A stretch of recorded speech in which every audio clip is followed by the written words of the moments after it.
Lord, please bless my plans for my family. Panginoon, maraming salamat sa laging pagbibigay ng mga araw na puno ng blessings. Salamat sa proteksyon mo na lagi kong kasama para sa akin at aking buong pamilya. Thanks always for your provision, your guidance and protection. Thank you also, God, for faithfulness and love for us, Lord.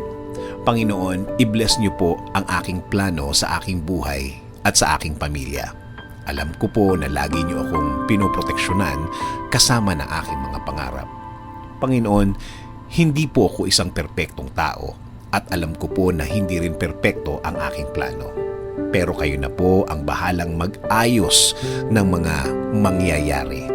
Dahil naniniwala pa rin ako, Lord, na ikaw ang mas nakakaalam ng bukas. Alam ko po, Lord, na marami po akong dadaanan para matupad ang aking plano sa aking buhay. Pero alam ko po na bibigyan niyo po ako at ang aking plano sa buhay ng tamang direksyon. Hindi rin po ako nag-aalala na baka hindi po matupad ang mga ito. Dahil alam ko, Panginoon, na lagi po kayong andyan para ibigay ang mga oportunidad na kailangan ko para mapalapit ako sa aking plano sa aking buhay at para sa aking pamilya. Alam ko po na ipapadala niyo rin sa way ko ang tamang tao para po makatulong sa aking plano, Panginoon. At ang mga taong ito ay gagabayan din ako sa aking mga gagawin. Lord, please clear my mind always so I can focus on the things that I need for my plan. Ilayo niyo po ako sa mga bagay na maglalayo sa akin sa magandang plano para sa aking buhay.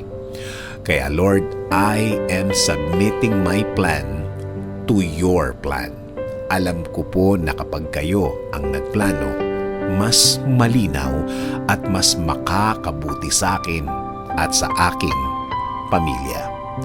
Lord, please keep me safe and my family always. Kayo na po ang bahala sa amin at sa aming mga bukas. Kayo na rin po ang bahala, Panginoon, sa aming bayan. Patuloy kaming magtitiwala at maniniwala sa inyong grasya, Panginoon. This is our prayer. In Jesus' name, Amen.